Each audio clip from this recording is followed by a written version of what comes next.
Ramakrishna, Hare Ramakrishna, Hare Ramakrishna. Good morning, friends. Today we'll be studying about the effect of moon in Aries. So basically, in this series, we'll be studying about the the natal moon when it happens to be in all the 12 rashis. By far, it is the most important placement because it determines the the majority of the personality is determined by moon sign. It is called moon sign wherever moon is placed in your chart. Now the thing is, moon as such doesn't have its own quality. It doesn't impart any quality to the place where it is, unlike all other grahas. It is like a magnifier, like a big mirror, big glass over there, in whichever Rashi it is placed. So basically, all the qualities of that Rashi, they get magnified and they become actually the real nature of the person when moon is occupied over there. Similarly, this quality of moon you will see in conjunction with all the planets wherever with which it is conjunct also. So if it is conjunct with Saturn, it will enhance the quality of Saturn a lot. If it is there with Jupiter, it will enhance the quality of Jupiter a lot. So in the Rashi in Aries, it will enhance the quality of Aries a lot. So you will see whatever characteristic of Aries is there, it will be like complete 100% for that person.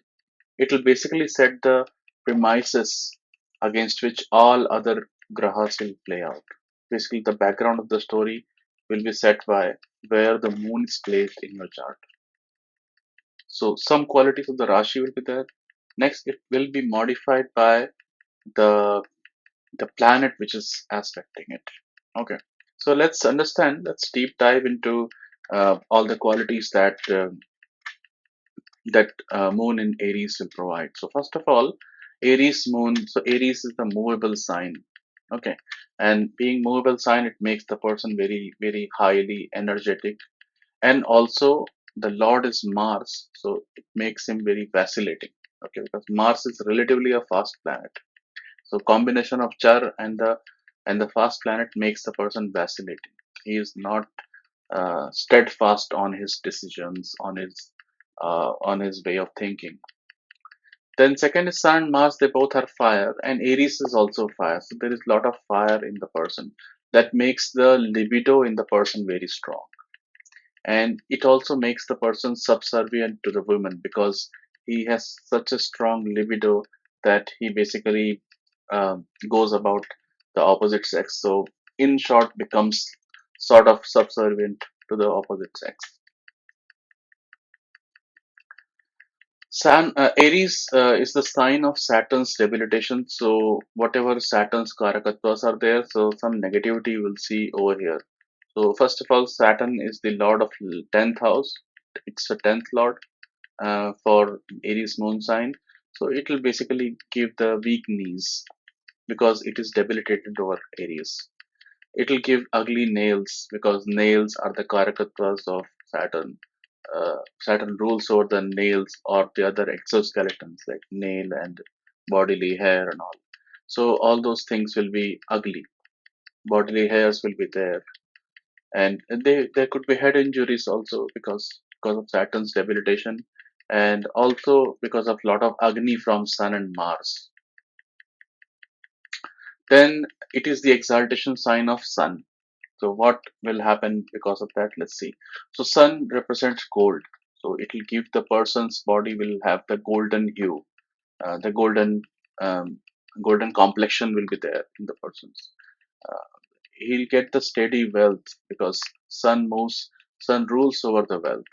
Okay, and Sun's exaltation will basically mean that he will have a steady flow of wealth. Sun is the fifth lord, and because of fifth lord, what all things we can say that he will have the capable sons because of the fifth lord being so good in the chart. He will consider honor as his wealth. Okay, so basically fifth house is for honor. and sun is for wealth. So basically, his wealth is basically the honor in the society. He will have a friendly mental disposition because fifth house is also for your mental health. Okay, what you think, and since that fifth lord is exalted in the Aries, so the person will be very friendly. He will have a friendly mental disposition. Now, for Aries, eighth house is the watery sign, and eighth house is for death. So these people will basically fear the watery places, fear the water. Also, you'll see that the lord of the moon sign, Mars, is debilitated in Cancer, which is again a watery sign. So that also brings additional layer of this thing that the person will be scared of water. Now, having said all these characteristics, that let us understand what will happen with the aspect. Okay, when some other graha is aspecting moon in the Aries, then what all results you can expect. So basically, if the self is aspect, that is the Mars itself is aspecting the Aries, then basically the results that we'll see is that the person will be like a leader. Okay, the Mars characteristic, Mars is the commander in chief, so the person will have leadership qualities. He'll be like a leader. He will have injuries because Mars is a tamasic planet, so he will give wounds and cuts. Those injuries will be there, and those injuries will be in from the arrows, like in the war he may have injured himself, or it could be because of quadrupeds. Because you see Aries and Taurus, they both represent quadrupeds, the animals with 4 feet, like cow, bull, dogs, cats. So all those may attack him. What are diseases? Okay, Mars is also the karaka of diseases. So basically there could be problem of teeth, there could be urinary problems, because Mars rules over the eighth house also, natural kal purush, eighth house for uh, moving the waste out of the body. So the urinary problem could also be there, and vata diseases is also possible if Mars is going to aspect it. Then let us look at the result when the friends are going to aspect it. So who are the friends? So friend with Jupiter and Sun, they are the friends. Moon itself is over there, so there is no question of aspecting. So when Jupiter is aspecting, it is obviously going to give a very good result, because Jupiter is a sattvic planet. So whichever house, whichever planet it aspects, tries to bring the good qualities from within out. So when Jupiter aspects, it gives the person minister like he'll be like a king, or he'll be the advisor to the king. The king will listen to him. He will be so much knowledgeable. He'll have that much strategy that people will listen to him. He'll be rich, and he'll have lot of servants. Now, when the sun is aspecting, then sun will obviously aspect from the seventh house, so it will be there in the Libra. So since it is aspecting the friend's house, and moon is also a friend, Mars is also a friend, and it is the exaltation of sign of sun. So basically, it will give the uh, nature wise, it will make the person very soft nature. Okay, but he will be short tempered, and he'll be courageous because of Sun and Mars. They both are courageous planets, Agni planets. The person will become courageous because of Sun's aspect. Now, what all experience will be there? So these people will be honored by the king. They will be honored by the people in authority because of Sun's aspect. And what they will be liking the war. They will be belligerent, um, because Mars and Sun, they both like war, and Aries is the sign of war. Lot of Agni is over there, so they will basically like lot of war. Now let us see what will happen uh, when other planets they aspect it. So when enemies are aspecting, so who is the enemy? Saturn is the enemy. So when Saturn is aspecting, it will give lot of bad results. The person will become jealous. He'll become unclean, unkempt, miserable. So basically, all the bad qualities of Saturn is going to be there because it is the debilitation sign of Saturn. So he will not like any of his karakattvas. The person will become very unclean and miserable. neutrals. So basically, Mercury and Venus, they both consider him as a neutral. So the result will be good from that perspective. So Mercury will make the person very famous. His speech will be very good.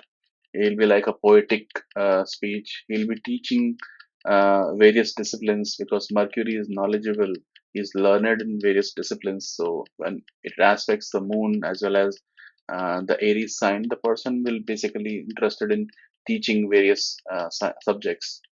He'll be good in speech, and that goodness in speech will basically make him sort of poetic because Mercury likes to play with words, and that quality will come from when it aspects, it will give that quality to the native.